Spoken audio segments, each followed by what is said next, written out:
대부분의 사람들이 평생 믿는 거짓말이 있습니다. 너무 깊고 너무 뿌리 깊어서 그들은 그것을 믿고 있다는 것조차 깨닫지 못합니다.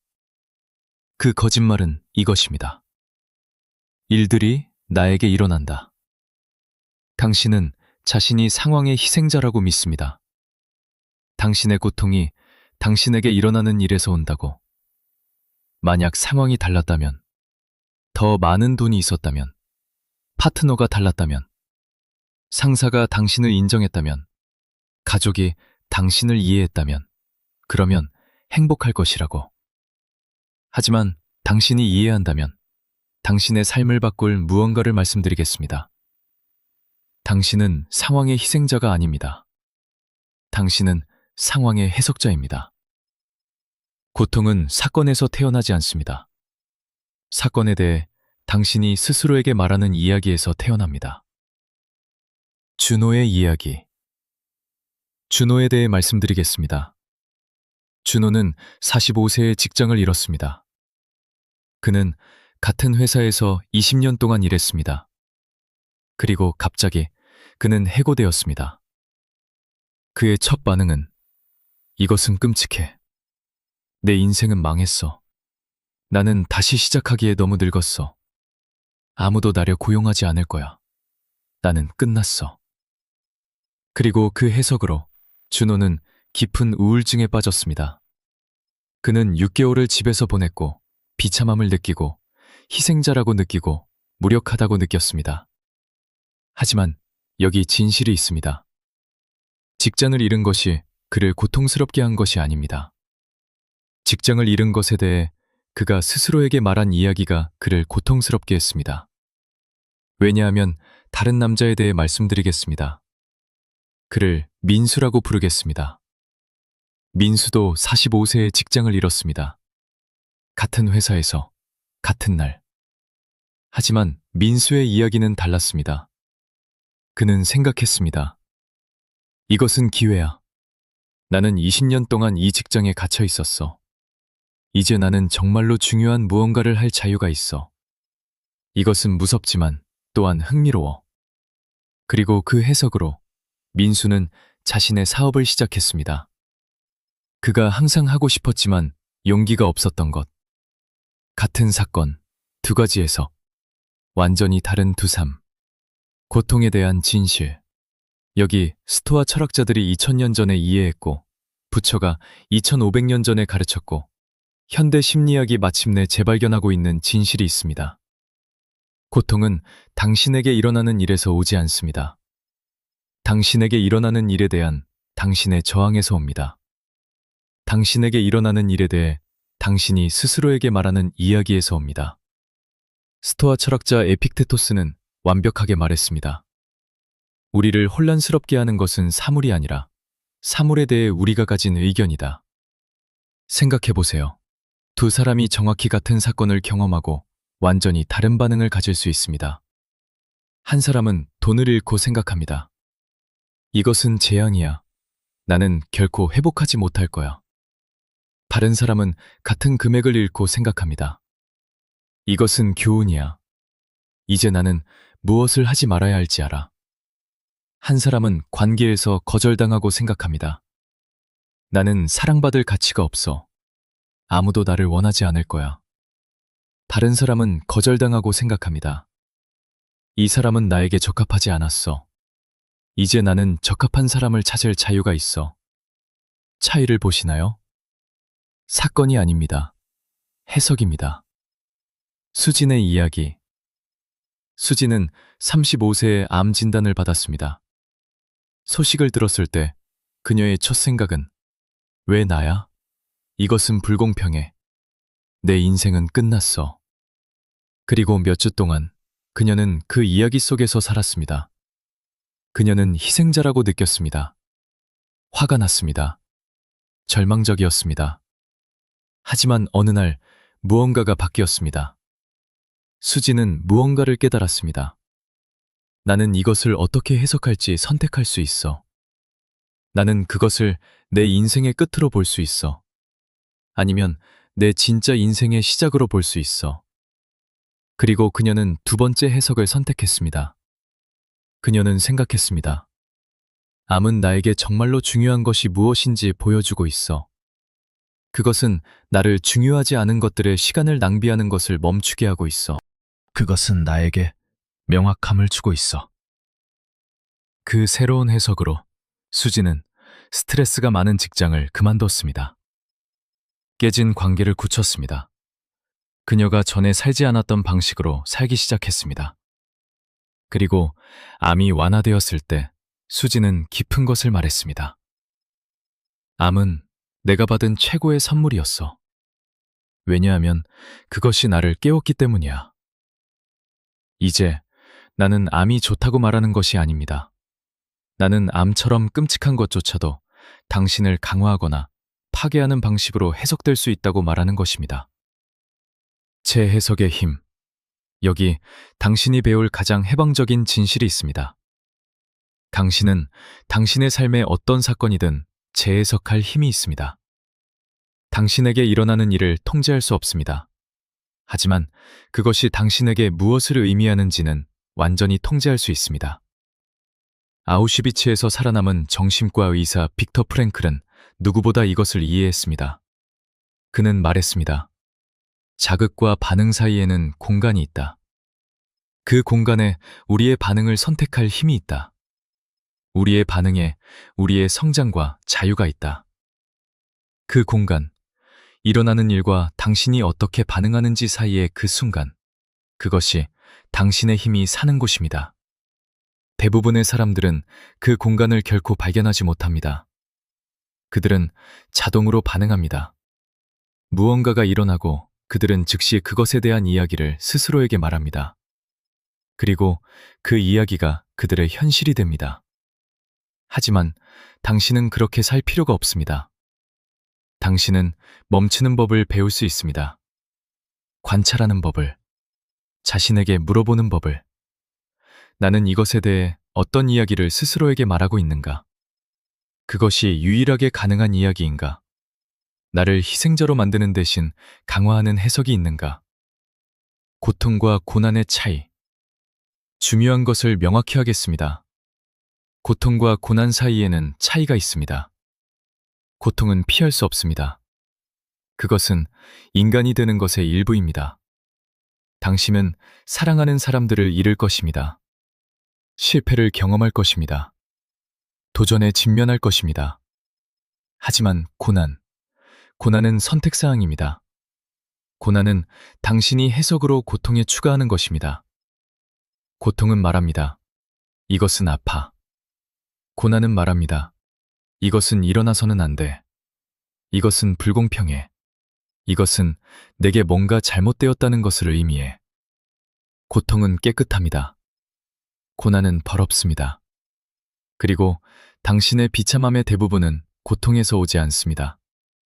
당신이 이야기로 고통에 추가하는 고난에서 옵니다. 이제 당신의 해석을 어떻게 바꾸는지 보여드리겠습니다. 희생자가 되는 것을 멈추고 당신 자신의 삶의 저자가 되는 방법을. 1단계, 당신의 이야기를 관찰하라. 첫 번째 단계는 간단하지만 깊습니다. 당신이 스스로에게 말하고 있는 이야기를 관찰하세요. 나쁜 일이 일어날 때 멈추세요. 즉시 반응하지 마세요. 그냥 관찰하세요. 어떤 이야기를 스스로에게 말하고 있나요? 이 사건은 당신에게 무엇을 의미하나요? 그것은 당신에 대해 무엇을 말하나요? 당신의 미래에 대해 무엇을 말하나요? 대부분의 사람들은 이것을 결코 하지 않습니다. 그들은 단순히 자동으로 그들의 이야기를 믿습니다. 하지만 당신은 당신의 이야기가 아닙니다. 당신은 당신의 이야기의 관찰자입니다. 예를 들어보겠습니다. 당신의 파트너가 당신을 비판한다고 가정해 봅시다. 당신의 자동 이야기는 이럴 수 있습니다. 그는 나를 사랑하지 않아. 그는 내가 실패자라고 생각해. 우리 관계는 끝났어. 하지만 당신이 멈추고 관찰한다면 당신은 볼 수 있습니다. 그것은 반지 이야기야. 하나의 해석이야. 진실이 아니야. 그것은 많은 가능한 해석 중 하나일 뿐이야. 2단계, 당신의 이야기에 질문하라. 당신의 이야기를 관찰하면 그것에 질문하세요. 자신에게 물어보세요. 이것이 사실인가? 나는 이것이 사실이라는 것을 정말로 아는가? 다른 설명이 있을 수 있는가?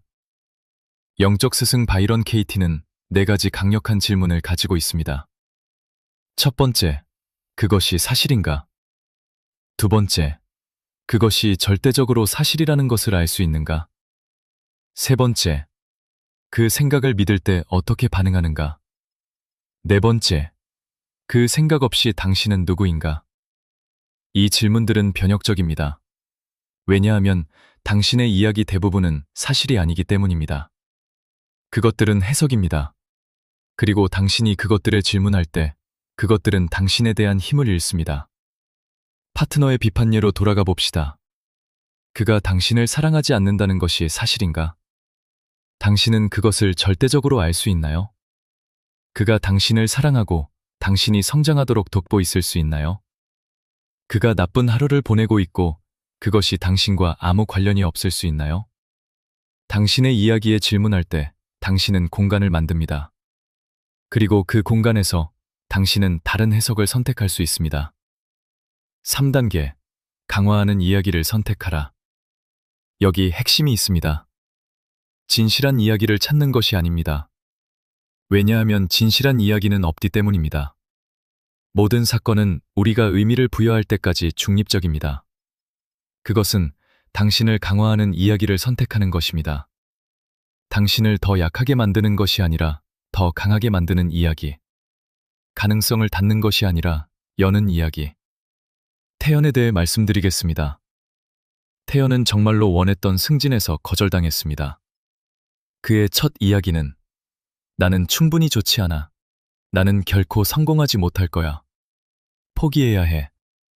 하지만 그는 멈췄습니다. 그 이야기를 관찰했습니다. 그것에 질문했습니다. 그리고 새로운 것을 선택했습니다. 이 거절은 내가 새로운 기술을 개발해야 한다는 것을 보여주고 있어. 그것은 성장의 기회야. 그리고 아마도 이 직장은 어쨌든 나에게 적합하지 않았을 거야. 그 새로운 이야기로 태연은 과정에 등록했습니다. 그의 기술을 향상시켰습니다. 그리고 6개월 후 그는 다른 회사에서 훨씬 더 나은 직장을 얻었습니다. 같은 사건, 2가지 이야기, 완전히 다른 2결과. 4단계, 선물을 찾아라. 여기 강력한 실천이 있습니다. 모든 부정적인 사건에서 산물을 찾으세요. 나는 나쁜 일이 좋은 것인 척하라고 말하는 것이 아닙니다.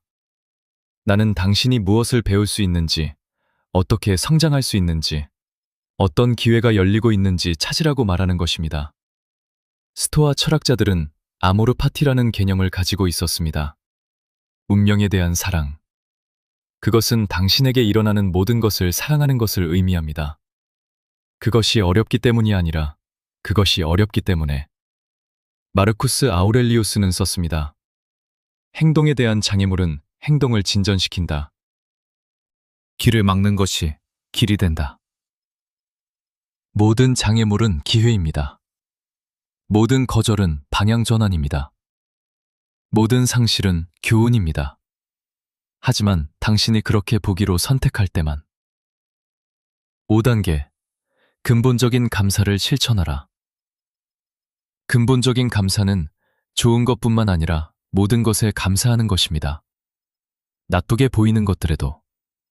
왜냐하면 당신이 무언가에 감사할 때 당신은 그것과의 관계를 바꾸기 때문입니다. 당신은 더 이상 그것의 희생자가 아닙니다. 당신은 그것의 학생입니다. 지혜에 대해 말씀드리겠습니다. 지혜는 가장 친한 친구에게 배신당했습니다. 그것은 고통스러웠습니다. 파괴적이었습니다. 하지만 지혜는 근본적인 감사를 실천하기로 선택했습니다. 그녀는 일기에 썼습니다. 이 배신에 감사합니다. 그것은 이 사람이 진정으로 누구인지 보여주고 있습니다. 그것은 내 직관을 신뢰하도록 가르치고 있습니다. 그것은 건강하지 않은 우정에서 나를 해방시키고 있습니다. 그리고 그 실천으로 지혜는 그녀의 고통을 지혜로 변화시켰습니다. 그녀의 희생을 강화로. 은지의 이야기. 은지는 가난 속에서 자랐습니다. 그녀의 아버지는 알코올 중독자였습니다. 그녀의 어머니는 우울했습니다. 그녀는 어려운 어린 시절을 가졌습니다. 수년 동안 은지는 이 이야기를 스스로에게 말했습니다. 내 어린 시절이 나를 망쳤어. 나는 결코 정상이 되지 못할 거야. 나는 영원히 손상되었어. 그리고 그 이야기로 은지는 고군분투했습니다. 독성 관계를 가졌습니다. 싫어하는 직장, 원하지 않는 삶. 하지만 35세에 은지는 무언가를 발견했습니다. 그녀는 자신의 이야기를 바꿀 수 있었습니다. 그녀는 새로운 것을 스스로에게 말하기 시작했습니다. 내 어려운 어린 시절이 나를 강하게 만들었어. 그것은 나에게 회복력을 가르쳤어. 그것은 나에게 공감을 주었어. 그것은 내 삶에서 원하지 않는 것을 보여주었어. 그것은 오늘의 내가 되기 위한 훈련이었어. 그리고 그 새로운 이야기로 모든 것이 바뀌었습니다. 은지는 치료사가 되었습니다. 그녀가 겪은 것을 겪은 다른 사람들을 도왔습니다. 그녀의 고통에서 의미를 찾았습니다. 그녀의 과거는 바뀌지 않았습니다. 하지만 그녀의 과거에 대한 해석이 바뀌었습니다. 그리고 그것이 그녀의 미래를 바꿨습니다. 선택의 힘. 여기 이 부분에 최종 진실이 있습니다. 당신은 항상 선택권이 있습니다. 당신에게 일어나는 일을 선택할 수 없습니다. 하지만 그것이 무엇을 의미하는지는 항상 선택할 수 있습니다. 그리고 그 선택, 그 해석, 이 당신의 삶의 경험을 결정합니다.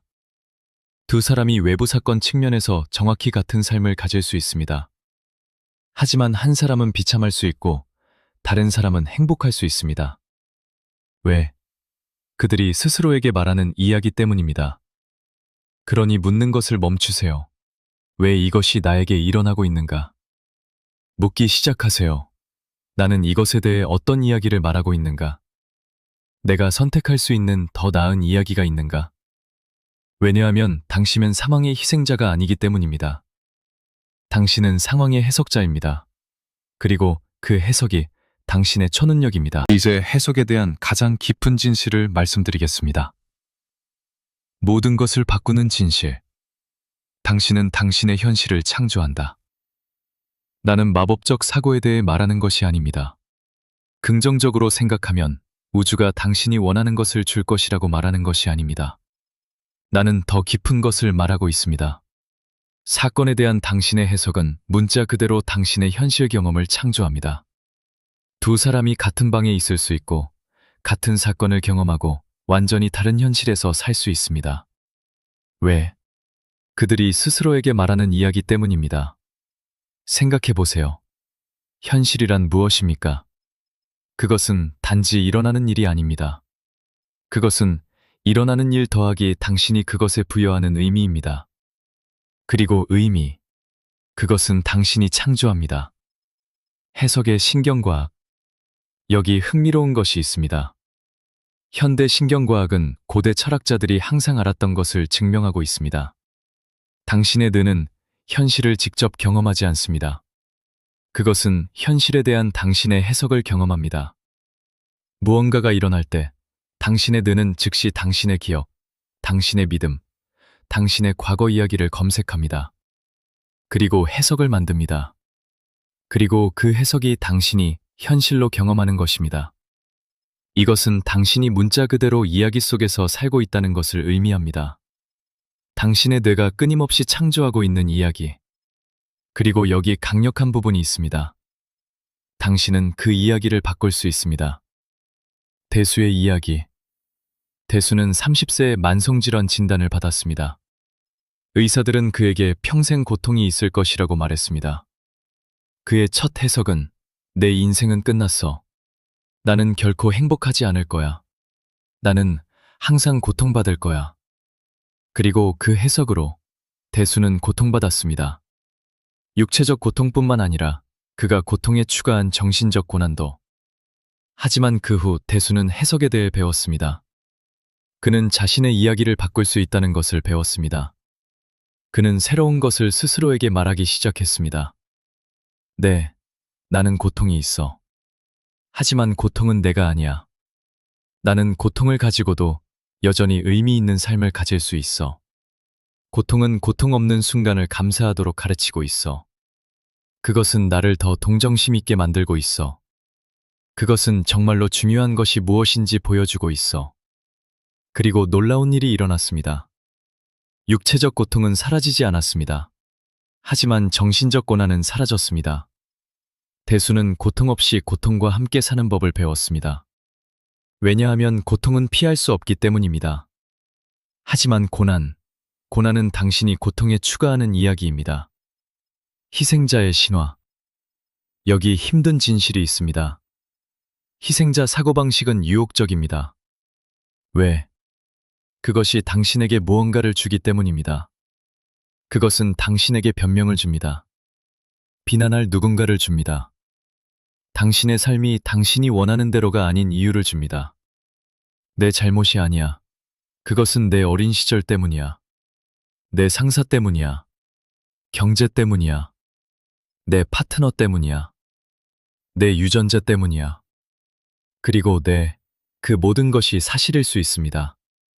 하지만 여기 더 중요한 질문이 있습니다. 그 이야기가 당신을 강화하나요? 그것이 당신을 더 강하게 만드나요? 그것이 가능성을 여나요? 아니면 그것이 당신을 갇히게 합니까? 당신을 작게 유지합니까? 당신을 무력하게 유지합니까? 왜냐하면 당신이 자신을 희생자로 볼 때 당신은 힘이 없기 때문입니다. 힘은 상황에 있습니다. 힘은 다른 사람들에게 있습니다. 힘은 당신이 아닌 어디에나 있습니다. 하지만 당신이 해석을 바꿀 때 당신은 힘을 되찾습니다. 근본적인 책임. 여기 당신이 배울 가장 변혁적인 개념이 있습니다. 근본적인 책임. 근본적인 책임은 당신의 삶의 경험에 대한 완전한 책임을 지는 것을 의미합니다. 당신에게 일어나는 일에 대해서가 아닙니다. 당신은 그것을 통제할 수 없습니다. 하지만 당신에게 일어나는 일을 어떻게 해석하는지에 대해서. 이것은 자신을 비난하는 것을 의미하지 않습니다. 그것은 자신을 강화하는 것을 의미합니다. 그것은 말하는 것을 의미합니다. 네, 이것이 일어났어. 나는 그것을 선택하지 않았어. 하지만 나는 어떻게 반응할지 선택해. 그것이 무엇을 의미하는지 선택해. 이것을 통해 내가 누가 되는지 선택해. 빅터 프랭클은 강제 수용소에서 그에게 일어나는 일을 통제할 수 없었습니다. 하지만 그는 자신의 해석을 통제할 수 있었습니다. 그리고 그 해석이 그를 살아있게 했습니다. 그를 인간답게 했습니다. 그를 자유롭게 했습니다. 그는 썼습니다.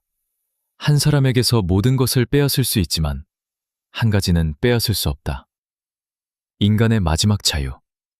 어떤 상황에서든 자신의 태도를 선택하는 것, 자신의 길을 선택하는 것.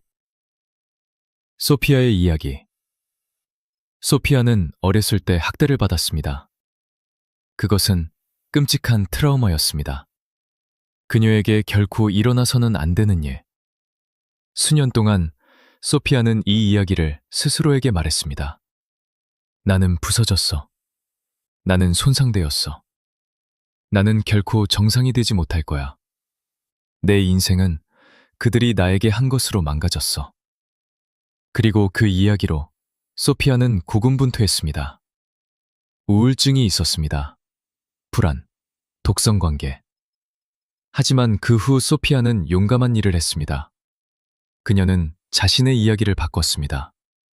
그녀는 일어난 일을 부정하지 않았습니다. 괜찮은 척하지 않았습니다. 하지만 그녀는 해석을 바꿨습니다. 그녀는 스스로에게 말하기 시작했습니다. 네, 나는 학대를 받았어. 그것은 끔찍했어. 하지만 그것이 나를 정의하지 않아. 나는 그들이 나에게 한 것이 아니야. 나는 그들이 나에게 한 것으로 내가 선택하는 것이야. 나는 이 고통을 다른 사람들을 돕는 데 사용할 수 있어. 나는 내 트라우마를 내 사명으로 바꿀 수 있어. 그리고 소피아는 학대 생존자들의 오모자가 되었습니다. 수천 명의 사람들을 도왔습니다. 그녀의 고통에서 의미를 찾았습니다. 그녀의 과거는 바뀌지 않았습니다. 하지만 그녀의 과거에 대한 해석이 바뀌었습니다. 그리고 그것이 모든 것을 바꿨습니다. 최후의 부름. 그렇다면 이제 무엇을 하시겠습니까? 희생자 대신 해석자로 어떻게 살 것입니까? 첫째, 당신의 이야기를 관찰하세요. 기분이 나쁠 때마다 자신에게 물어보세요. 나는 어떤 이야기를 스스로에게 말하고 있는가? 둘째, 당신의 이야기에 질문하세요. 이것이 사실인가? 그것이 유일하게 가능한 해석인가? 셋째, 강화하는 이야기를 선택하세요. 어떤 이야기가 나를 더 강하게 만들까? 어떤 해석이 가능성을 열까? 넷째, 선물을 찾으세요. 이것에서 무엇을 배울 수 있는가? 어떻게 성장할 수 있는가? 다섯째, 근본적인 감사를 실천하세요. 어렵더라도 이것에 대해 감사할 수 있는 것은 무엇인가? 그리고 여섯째, 근본적인 책임을 지세요. 나는 일어나는 일을 통제할 수 없어. 하지만 그것이 무엇을 의미하는지는 완전히 통제할 수 있어. 최종 진실. 여기 당신을 자유롭게 할 진실이 있습니다. 당신은 당신의 삶의 희생자가 아닙니다. 당신은 당신의 삶의 저자입니다. 사건은 중립적입니다. 당신이 그것들의 의미를 부여합니다. 그리고 그 의미가 당신의 경험을 결정합니다. 그러니 상황이 바뀌기를 기다리는 것을 멈추세요. 상황에 대한 당신의 해석을 바꾸세요. 다른 사람들이 당신을 행복하게 만들기를 기다리는 것을 멈추세요. 그들이 무엇을 하든 행복하기로 선택하세요. 삶이 공평하기를 기다리는 것을 멈추세요. 그렇지 않을 때조차 의미를 찾기로 선택하세요. 왜냐하면 삶은 당신에게 일어나지 않기 때문입니다. 삶은 당신을 위해 일어납니다. 하지만 당신이 그렇게 보기로 선택할 때만. 그리고 그 선택, 그 해석, 이 당신의 자유입니다. 그것이 당신의 힘입니다. 그것이 당신의 삶입니다. 지금 선택하세요.